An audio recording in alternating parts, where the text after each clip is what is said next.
దయచేసి శ్రద్ధగా వినాలని మనవి. దేవుని పరిశుద్ధ వాక్యముల నుండి ఆదికాండము 3వ అధ్యాయము మొదటి నుండి మనం చదువుకుందాం. దేవుడైన యెహోవా చేసిన సమస్త భూజంతువులలో సర్పము యుక్తిగలదై ఉండెను. అది ఆ స్త్రీతో, ఇది నిజమా? ఈ తోట చెట్లలో దేని ఫలములనైనను మీరు దేవుడు చెప్పెనా అని అడిగాను. దేవుడు ఈ వాక్య భాగాన్ని మన వినికిల్లో ఆశీర్వదించునుగాక. ప్రార్థన. స్తోత్రములో నాయన, ప్రేమ కలిగిన వాడా, నీకు వందనాలు. చదవబడిన వాక్య భాగాన్ని మా వినికిల్లో ఆశీర్వదించి ఒట్టివాడు అల్పుడై యోగ్యుడైన నిదాసుని నీ పరిశుద్ధ రక్తముతో బాగుగా కడిగి నిదాసుని అభిషేకించి నిదాసుని నోటిని మాటల నుంచి మా అందరితో మాట్లాడు. యేసు నామములో ప్రార్థిస్తున్నాం తండ్రి, ఆమేన్. స్తోత్రం. దేవునికి మహిమ కలుగును గాక.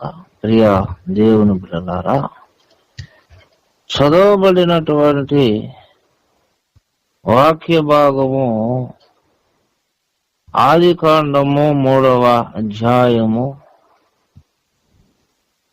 ప్రారంభ వచనాలను మనం చూస్తే, సర్పము సైతాను దేవుని యొక్క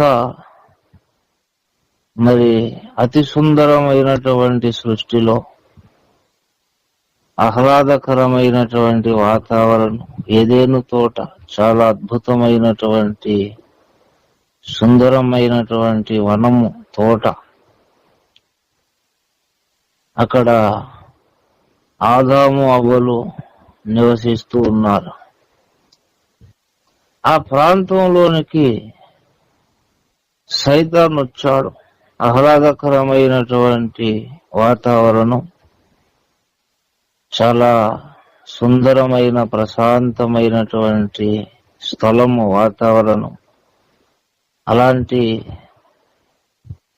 చక్కటి పరిస్థితులలో ఆదామవ్వలు నివాసం చేస్తున్నటువంటి స్థలంలోనికి సైతాను వచ్చాడు. బాగా వినాలి, చాలా శ్రద్ధగా వినాలి. ప్రప్రథమముగా ఈ భూప్రపంచంలో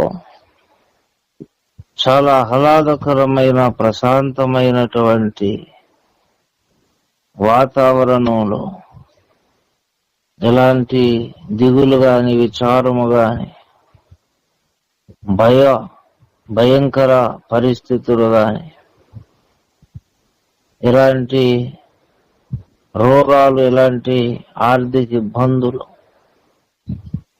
ఏమీ లేని ఒక ప్రశాంతమైనటువంటి స్థలంలో నివాసం చేస్తూ ఉన్నటువంటి ఈ యొక్క ఆది మానవుల దగ్గరకు, ఆది మానవుడు, ఆది మానవి, అక్కడికి సైతాను వచ్చాడు. ఆ ప్రత్యేకమైన ఆ స్థలంలో అక్కడ అవ్వతో మాట్లాడేటప్పుడు ఆదాము లేడు, అది వేరే విషయం. గాని ప్రియా దేవుని బిడలారా, సైతాను మాట్లాడడం ప్రారంభించాడు, మాట్లాడుతూ ఉన్నాడు. దేవుని మీద బురద జల్లుతున్నాడు. వాని ఉద్దేశం ఒకటే, అవ్వ దేవుని బిడ్డ, దేవుని ప్రేమను, దేవుని యొక్క కృపను, దేవుని యొక్క మంచితనాన్ని అనుభవిస్తూ దినాలు, సంవత్సరాలు గడుపుతూ ఉన్నటువంటి స్థితిలో అవ్వ ఉన్నది. దేవుడు చల్లపోటుగా వస్తున్నాడు, ఆయనే కొట్టడం లేదు, తిట్టడం లేదు, ప్రేమగా మాట్లాడుతున్నాడు, దయగా మాట్లాడుతూ ఉన్నాడు. అంత బాగానే ఉంది, దేవుడు ఏంటి ఇలాగా అనే ఆలోచన కూడా వాళ్ళకు లేదు. దేవుడు ఎందుకు మాతో ఇంత కఠినంగా ప్రవర్తిస్తున్నాడు అనే తలంపు కూడా వాళ్ళకు లేదు, అవకు కూడా లేదు. దేవుడు అంటే మంచివాడు, దేవుడు మమ్ములను ప్రేమిస్తున్నాడు అనే వాళ్ళ మరి అనుభవం, వాళ్ళ యొక్క అంతరంగ వైఖరి, ఒక మూలను కూడా దేవుని మీద నెగిటివ్ ఆలోచనలు అనేవి అవకు కూడా లేవు. అలాంటి పరిస్థితులలో సైతాను మాట్లాడడం ఆరంభించినప్పుడు చాలా సులువుగా సైతాను మాటలకు అవ్వ ఏమైంది అంటే లొంగిపోయింది. ఇది మనందరికీ బాగా తెలిసిన విషయం.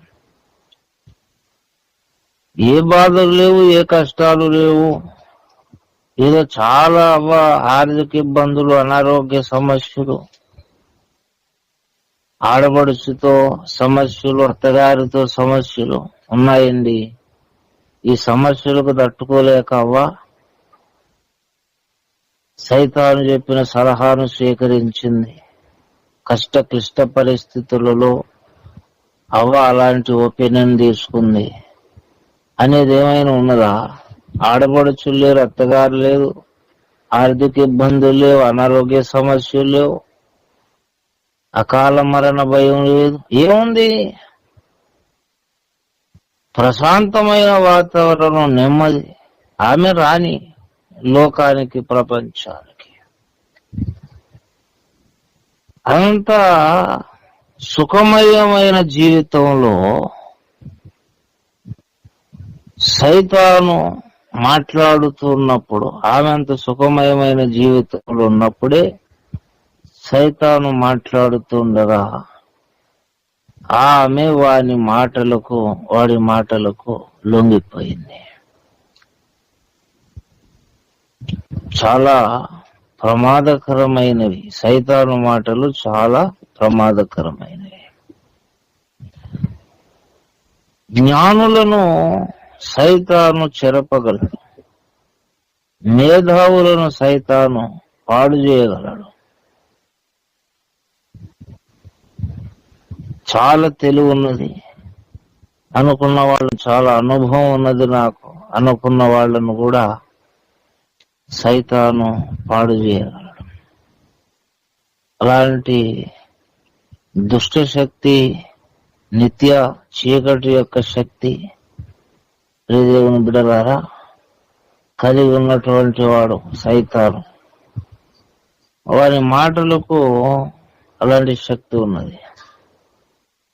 అయితే ఇప్పుడు ప్రశ్న ఏంటంటే, ఏ శ్రమ, ఏ సమస్య, ఏ బాధ లేని కాల ఘట్టములో బ్రతుకుతూ ఉన్నప్పుడు సైతాను మాటలకు ఆమె లొంగిపోయింది కదా. మరి ఇప్పుడు మన పరిస్థితి ఏంటి? మన పరిస్థితి ఏంటని అడుగుతున్నాను. మనకి ఏ కష్టాలు లేవంటారా? ఏ బాధలు లేవా? ఏ సమస్యలు మనకు లేవా? ఆర్థిక ఇబ్బందులు ఉన్నాయి, అనారోగ్య సమస్యలు ఉన్నాయి, అకాల మరణ భయాలు, బాబోయ్, రోగాలు, యాక్సిడెంట్లు, రకరకాల వింత వింత జబ్బులెన్నో మానవ లోకంలో. ఏ టయానికి ఎవడు ఎలా ఉంటాడో గ్యారంటీ లేదు. దేవుని బిడ్డలారా, ఇలాంటి పరిస్థితులలో సైతాను మనకి ఇంకా ఎక్కువ విషయాలు చెప్పగలడు.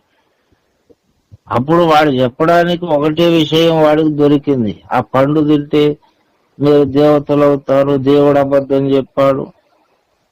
వాడు అన్ని ఎదుక్కుంటే అది ఒక్కటే దొరికింది వాడికి.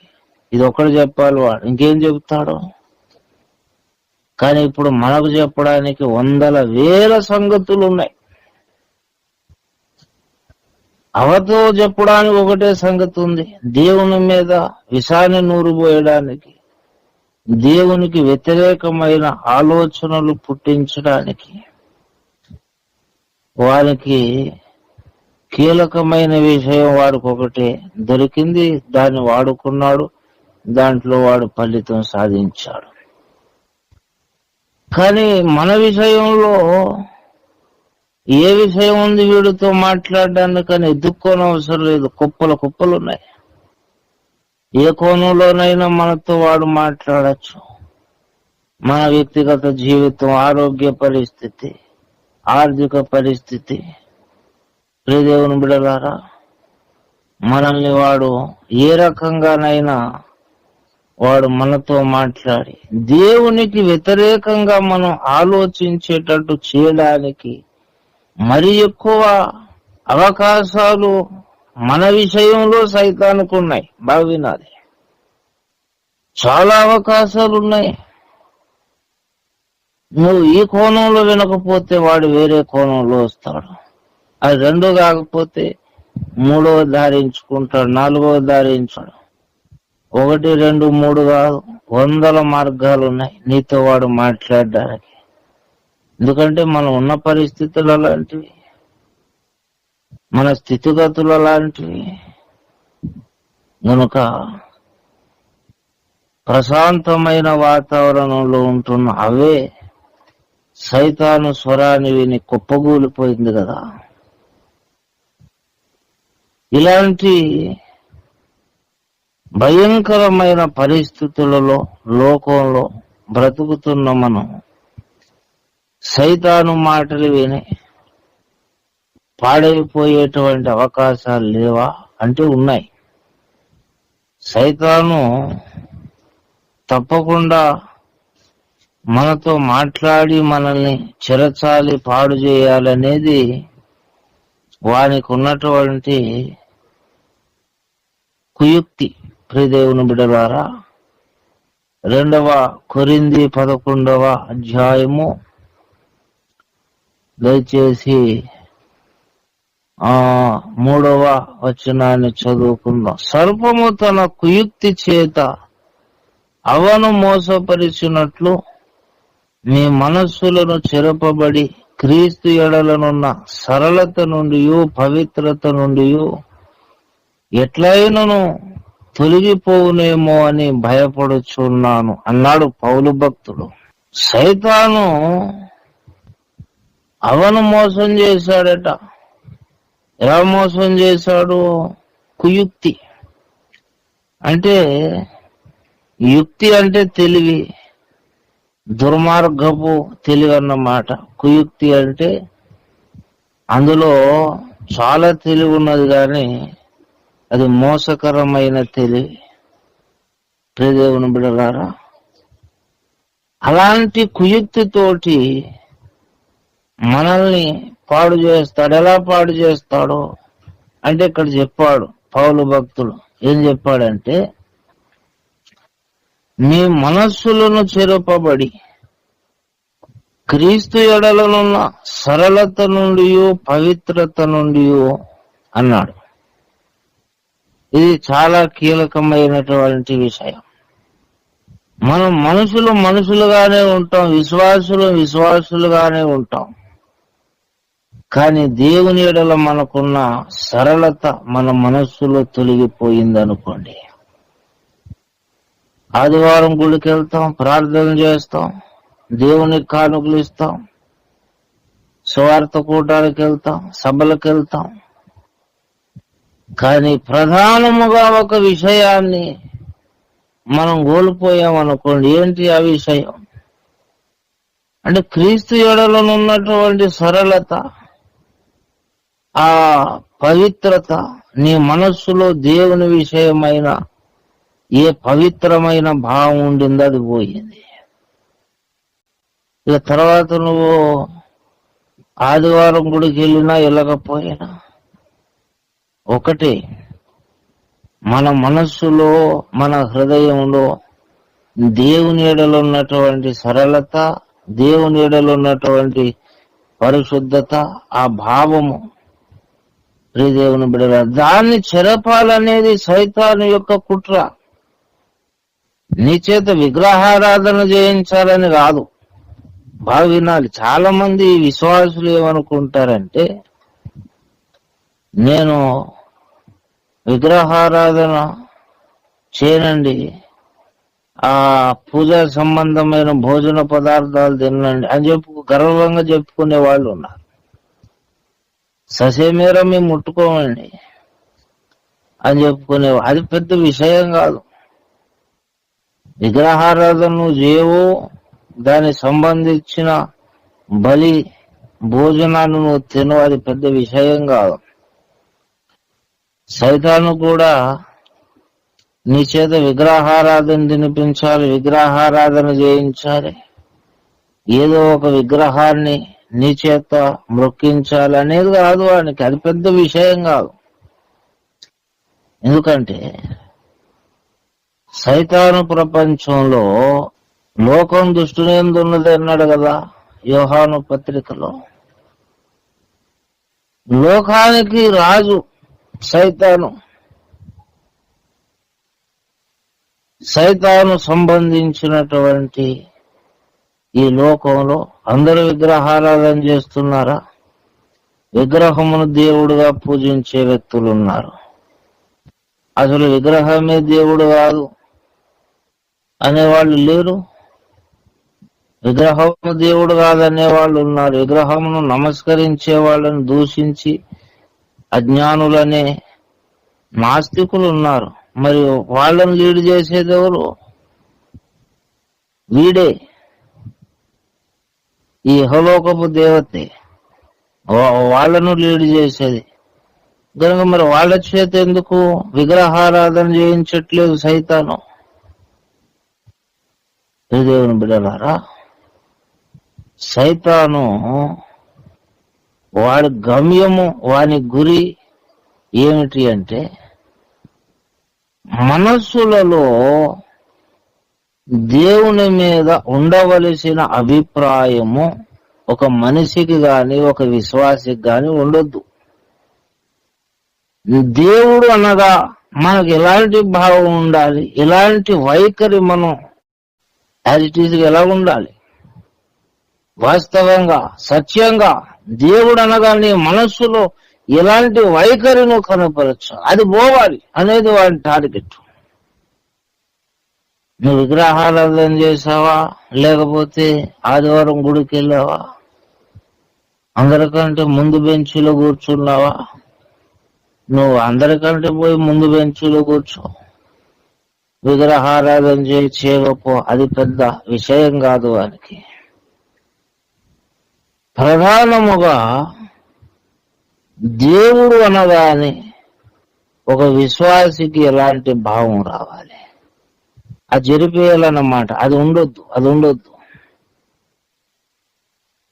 ఆ సరళత, దేవుని విషయంలో ఆ సరళత, దేవుని విషయంలో ఆ పరిశుద్ధ భయం, అది లేనప్పుడు ప్రభువుకు నువ్వు ప్రార్థన చేసినా సరే ఆయన అంగీకరించలేడు, స్వీకరించలేడు.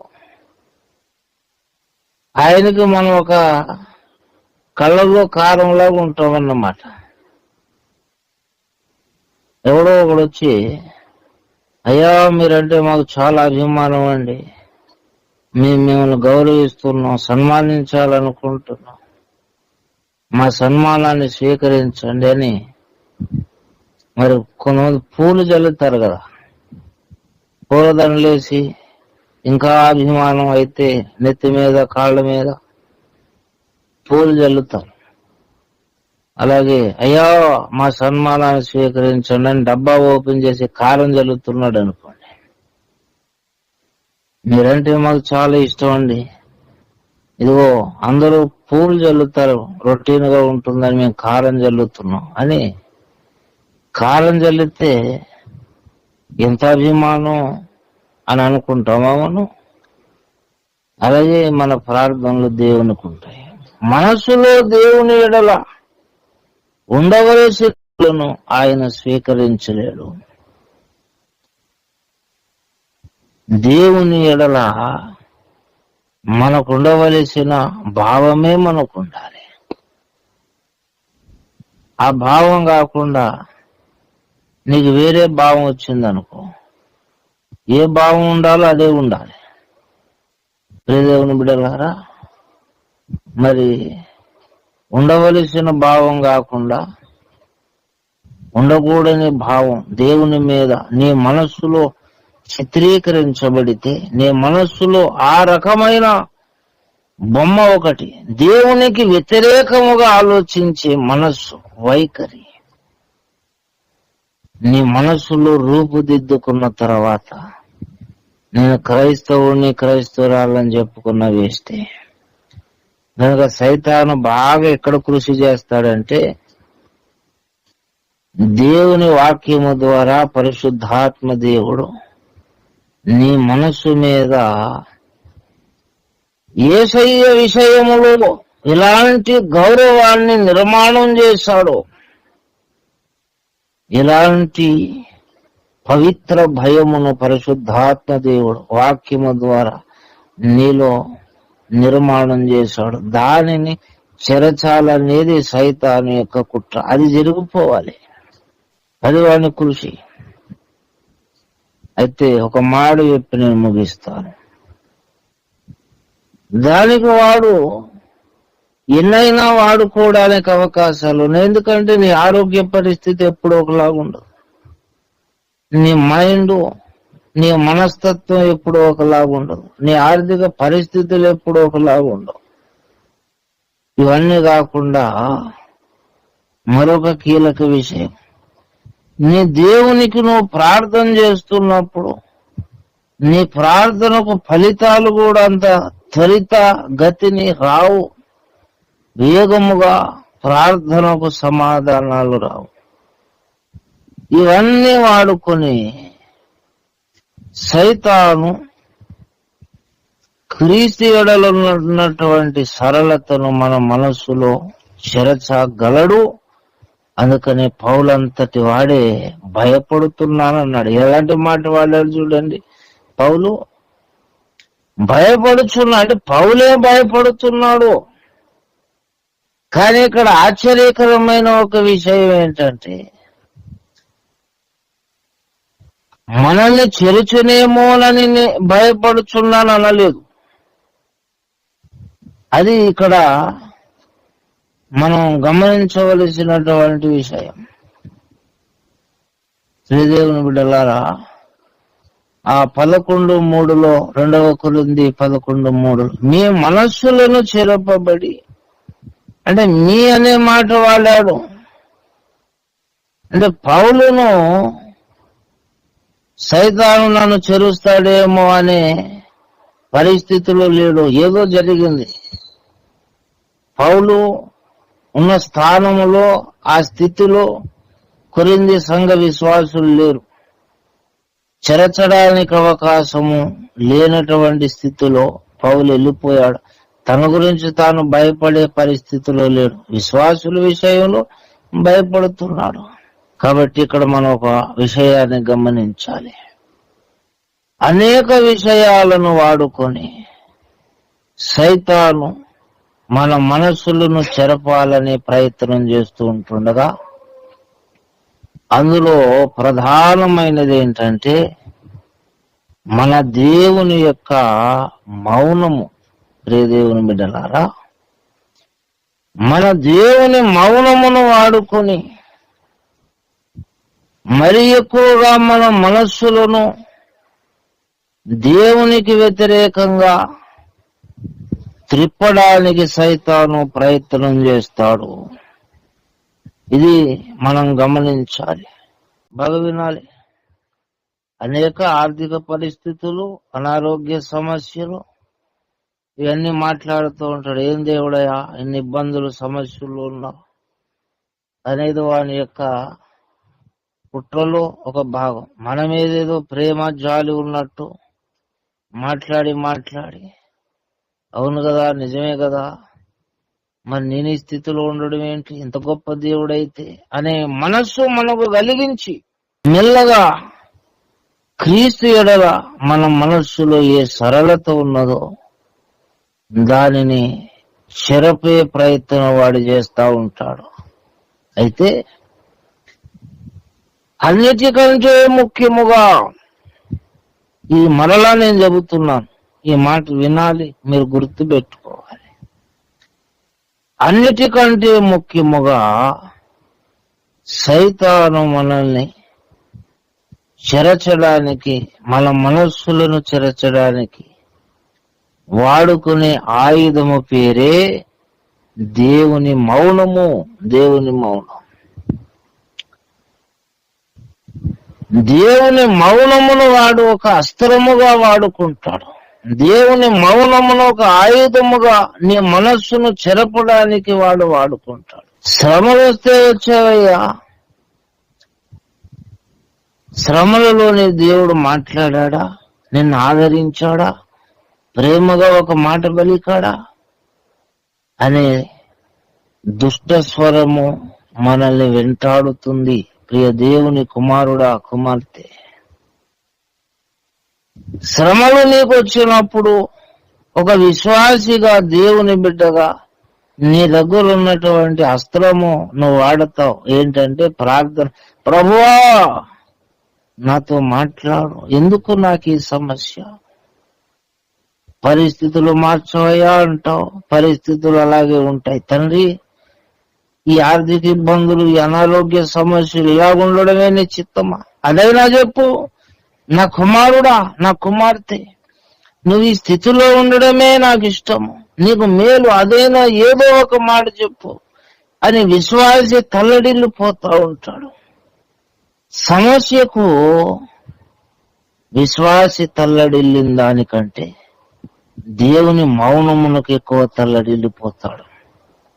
సమస్య బాధాకరమైతే దేవుని మౌనము మరి ఎక్కువ బాధాకరం. అదే సైతానుకున్న ఆయుధము మన మనస్సులను చెరపడానికి. దేవుని వైఖరి, దేవుని మనస్తత్వం మనం అర్థం చేసుకోలేం. నువ్వు చాలా కంగారు పడతావు, దేవునికి కంగారు ఉండదు. నువ్వు చాలా భయపడతావు, దేవునికి భయం ఉండదు. నువ్వు చాలా ఆతృత పడతావు, దేవునికి ఆతృత ఉండదు. ఏమవుద్ది అనే కంగారు నీకుంటుంది, దేవునికి ఏముండదు. గనక ఆయన ఇప్పుడు మాట్లాడాలో అప్పుడే మాట్లాడతాడు.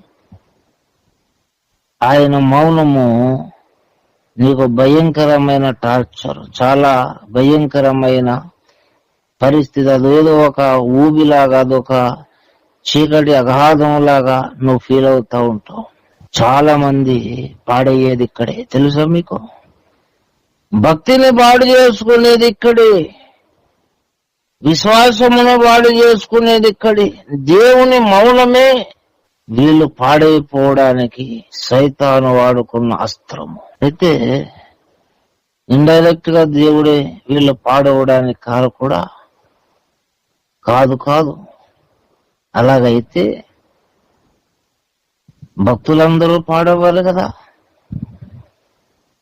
దావీదు మొదలుకొని, పౌలు మొదలుకొని, ఎలియా మొదలుకొని అందరూ పాడవాలి కదా. దేవుని మౌనమే భక్తులు పాడవడానికి కారకమైతే అందరూ పాడైపోలు, ఎవడు ఉండొద్దు. ఎందుకంటే దేవుడు అందరితోనూ ఒకలాగే వ్యవహరిస్తాడు. దేవుడు ఒక భక్తుని మీద ప్రేమ చూపిస్తే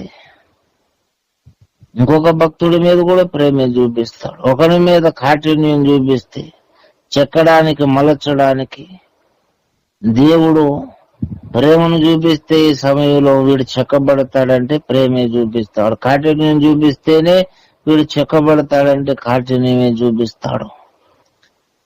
ఈ సమయంలో వీనితో మాట్లాడకపోవడమే వీని ఆత్మీయ అంతస్తు మరి ఎక్కువ అవుతుంది అనుకుంటే వానితో మాట్లాడడం మానేస్తాడు.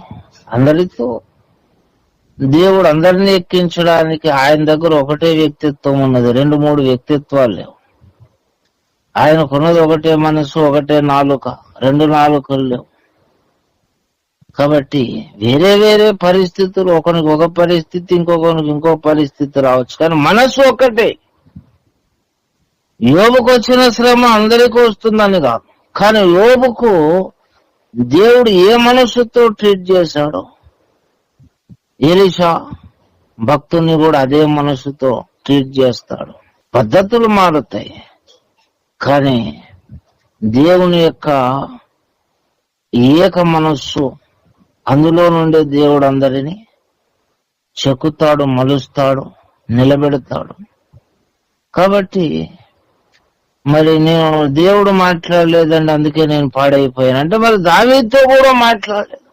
దేవుని బిడ్డలారా, చాలా మంది మరి భక్తులు ఈ అనుభవంలోనే ఉన్నారు. దయచేసి 83వ కీర్తన 83:1 దేవా ఊరకుండకము, దేవా మౌనముగా ఉండకము, ఊరకుండకము, నీ శత్రువులు అల్లరి చేయుచున్నారు అన్నాడు. చూసారా ఎన్నిసార్లు అన్నాడు? ఎవరు రాశారు ఇది? ఆసాపు కీర్తన. ఈ 83:1 నుండి జరిగితే ఈ 1-2 వచనాలలో ఎన్నిసార్లు అన్నాడో చూడండి. దేవా ఊరకుండకము, దేవా మౌనంగా ఉండకము, ఊరకుండకము. ప్రియదేవుని బిడ్డలారా, 1వ వచనంలో 3 సార్లు మౌనంగా ఉండకయ్యా, ఊరకుండకన్నా మౌనంగా ఉండకన్నా ఒకటే గనక మౌనంగా ఉండకయ్యా, మౌనంగా ఉండకయ్యా, మౌనంగా ఉండకయ్యా. ఒకసారి కాదు, 2 సార్లు కాదు, 3 సార్లు.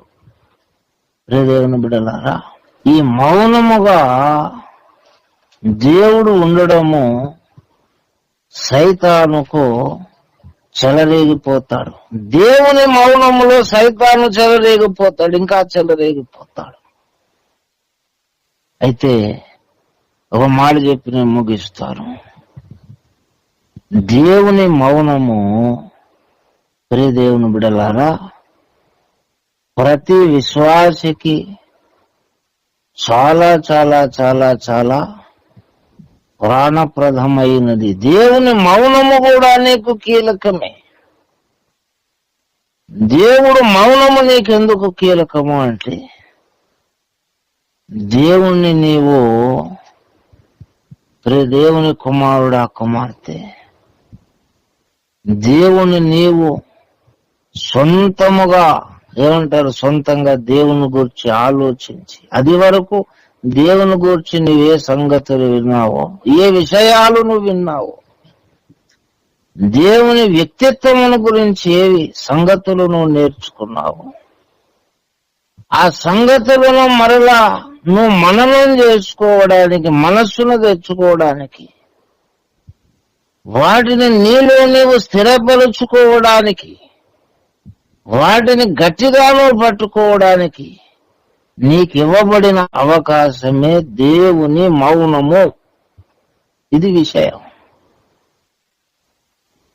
దేవుని మాటలు ఇది వరకు నువ్వు విన్నావు, దేవుని స్వరాన్ని నువ్వు విన్నావు, దేవుని వాక్యము ద్వారా దేవుని వ్యక్తిత్వాన్ని నువ్వు నేర్చుకున్నావు. అయిపోయిందా? బుర్రకరా దేవుని వాక్యం అంటే? దేవుని వ్యక్తిత్వ సంగతులు అంటే ఏదో ఊసుబట్టగా పాస్టర్లు చెప్పారు, లేకపోతే బైబిల్ గ్రంథంలో భక్తులు రాశారనా? నువ్వు ఏ సంగతులు విన్నావో, ఏ సంగతులు నేర్చుకున్నావో దేవుని గురించి, ఆ సంగతులను నువ్వు మరలా మననం చేసుకుని నీకు నీవే వాటిని గట్టిగా పట్టుకోవడానికి దేవుడు మనకిచ్చిన అవకాశమే మౌనం. గనుక యథార్థవంతులు మొదటిసారి దేవుని వ్యక్తిత్వాన్ని నేర్చుకుని విన్న సంగతులను గట్టిగా పట్టుకుంటాం. దేవుని వ్యక్తిత్వం మేము ఎరుగుదాం, దేవుని మనస్సు మేము ఎరుగుదాం.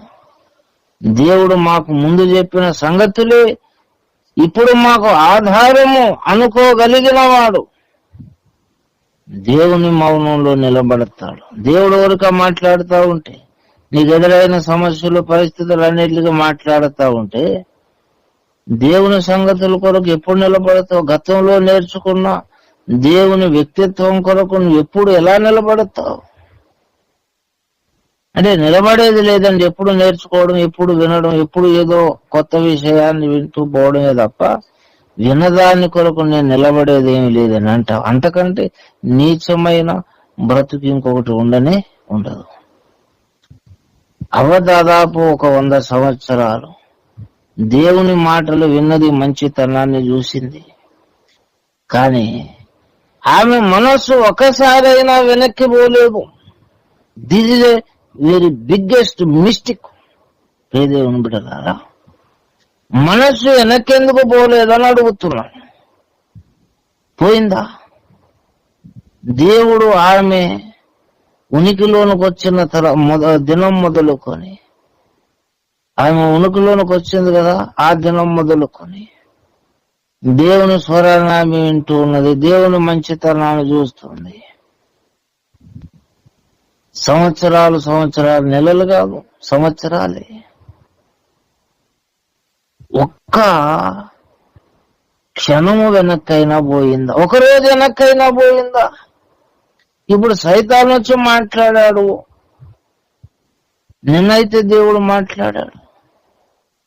ఈరోజు సైతాన్ అవ్వతో మాట్లాడాడు. నిన్న చల్లపొద్దు వేళ సైతాను రాకముందు దేవుడైతే మాట్లాడాడు. నువ్వు 50 ఏళ్ళు వెనక్కెళ్ళొద్దు, 60 ఏళ్ళు వెనక్కెళ్ళొద్దు, కనీసం నిన్న చల్లపూట వేళ దేవుడు వచ్చిన ఆ సందర్భంలోనికైనా వెళ్ళిందంటే లేనే లేదు. దీనినే ప్రియదేవుని బిడ్డలారా, యథార్థత లేని వ్యవహారము, అసలు వ్యక్తిత్వం లేని వ్యవహారం ఇది. ఒక రోజు వెనక్కి వెళితే దేవుడు ఏదో మాట్లాడే ఉంటాడు కదా. సైతాన్ ఈ రోజు వస్తాడు, ఏం చెబుతాడో దేవుని తెలుసు. వస్తాడు, రేపు అవతో మాట్లాడతాడని నిన్న వచ్చినప్పుడే దేవుని తెలుసు. డైరెక్ట్ గా చెప్పకపోయినా ఇండైరెక్ట్ గానైనా దానికి సంబంధించి ఏదో ఒక విషయాన్ని ప్రభు చెప్పే ఉంటాడు. డైరెక్ట్ గా చెప్పి ఉండకపోవచ్చు. ఆ శోధనను ఆమె జయించడానికి ప్రభు నిన్న ఏదో తప్పించుకునే మాట ఏదో చెప్పే ఉంటాడు. అలా ఎలా మనం చెప్పగలం అనంటే, ఇస్కరియోతు యోధా విషయంలో అదే జరిగింది. ప్రియదేవుని బిడ్డలారా, శిష్యులందరూ ఉంటుండగా యేసు ప్రభు వారు యోధాకు అవకాశం ఇచ్చాడు. నన్ను అప్పగించేవాడు మీలో ఒకడన్నాడు. ఆయన ఇస్కరియోతు యోధా అని చెప్పలేదు, మీలో ఒకడు అన్నాడు. అప్పుడైనా అయ్యో ప్రభువా, నేనే ఆ దుర్మార్గుణ్ణి అని వాడు అంటాడేమో, పశ్చాత్తాపడతాడేమో అని యేసు ప్రభు వారు ఆ మనస్సుతోనే అన్నాడు అని ఎన్నోసార్లు మా ఆత్మీయ తండ్రి ఉఫ్రయ్య గారు చెప్పారు. ప్రియదేవుని బిడ్డలారా, అవకాశము వాడికి. సైతాను రేపు వస్తాడు అవను మోసగించడానికి, అంటే తప్పించుకోవడానికి నిన్నటిదని ఏదో చెప్పు ఉంటాడు ఇండైరెక్ట్ గా. కనీసం ఆమె ఒక్కరోజు వెనక్కి పోయినా సరే సైతాన్ ఈ రోజు మాట్లాడినటువంటి మాటలకు తప్పించుకునే అవకాశము దేవుడు నిన్నటి దినాన్ని ఆమెకి ఇచ్చాడు, అవకాశం ఇచ్చాడు. 100 సంవత్సరాల నుండి ఇస్తున్నాడు. నేను మరి తేటగా ఆయన ఇచ్చుంటాడు. కానీ బాధాకరమైన విషయం ఏంటంటే ఒక్కరోజు వెనక్కి కూడా ఆమె పోలేదు, మైండ్ పోలేదు. సైతాను స్వరాన్ని వెంటనే జీర్ణించుకుంది. కారణం ఏంటంటే మనస్సు వెనక్కి పోయి, ఇంతకుముందు దేవుడు నాతో ఎలా వ్యవహరించాడు, ఏం మాట్లాడాడు, ఏ ప్రేమ చూపించాడు అనే సైడు మనస్సు పోలేదు. ఆ సైడు పోలేదు మనస్సు. గనక మొత్తం సర్వనాశనం అయిపోయింది. ఈరోజు ఇదే పరిశుద్ధాత్మ దేవుడు మనకు నేర్పిస్తున్న పాఠం.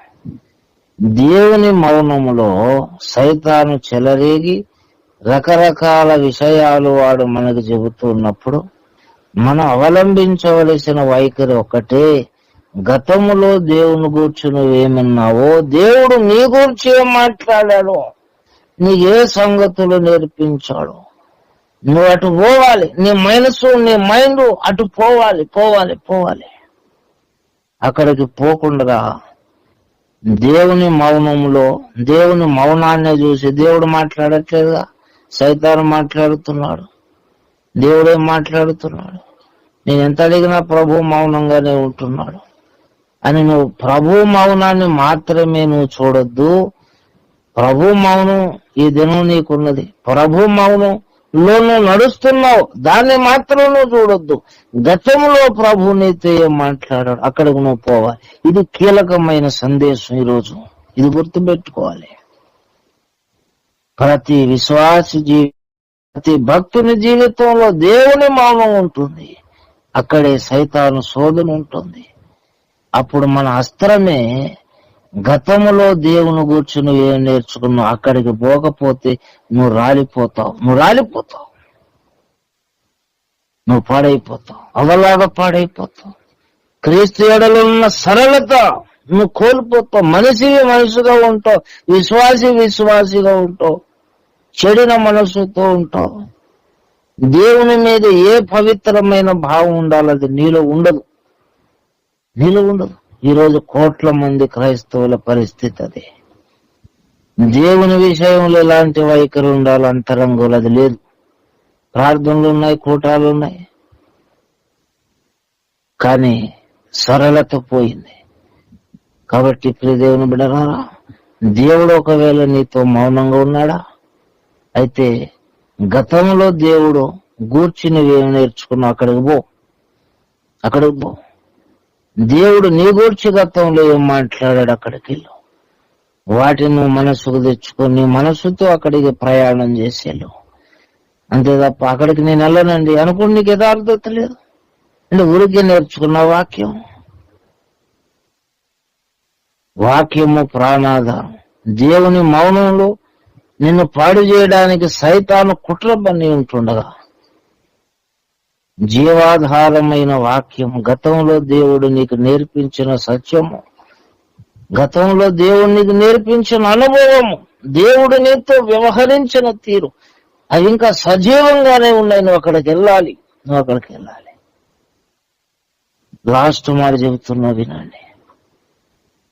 దేవుని మౌనములో గతములో దేవునికి నీకు ఎలాంటి సత్సంబంధం, ఎలాంటి వైఖరి, దేవుని గురించి ఏమి నేర్చుకున్నావు అనే గతములోనికి నువ్వు ప్రయాణం చేస్తేనే, ఇప్పుడు దేవుని మౌన కాలంలో గతములో దేవుడు నీతో ఎలా వ్యవహరించాడు, దేవుడు ఎలా మాట్లాడాడు, దేవుని గురించి ఏమి నేర్చుకున్నావు అనే ఆ గతంలోనికి నువ్వు ప్రయాణం చేసి నువ్వు సంతృప్తి చెందితేనే మరొక ఉన్నతమైన స్థానము లోనికి ముందుకు నువ్వు ప్రయాణం చేయగలవు.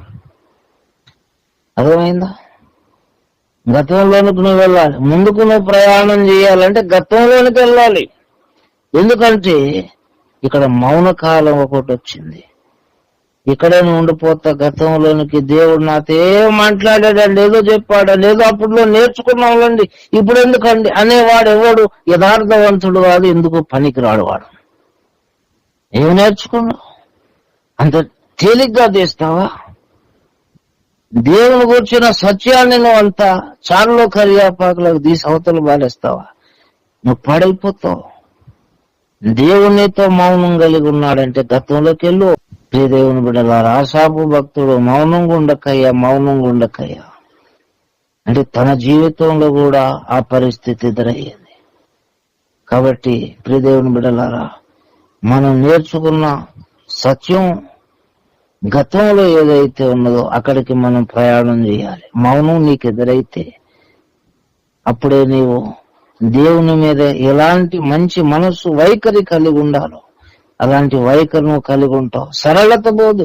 కొన్ని రోజులు సైతాను శోధిస్తాడు, కానీ నువ్వు సేఫ్ జోన్గా దేవుడు గతంలో నీతో ఎలా వ్యవహరించాడు, ఎలా మాట్లాడాడు, అక్కడ పోయి ఎక్కడ దాక్కున్నావు నువ్వు.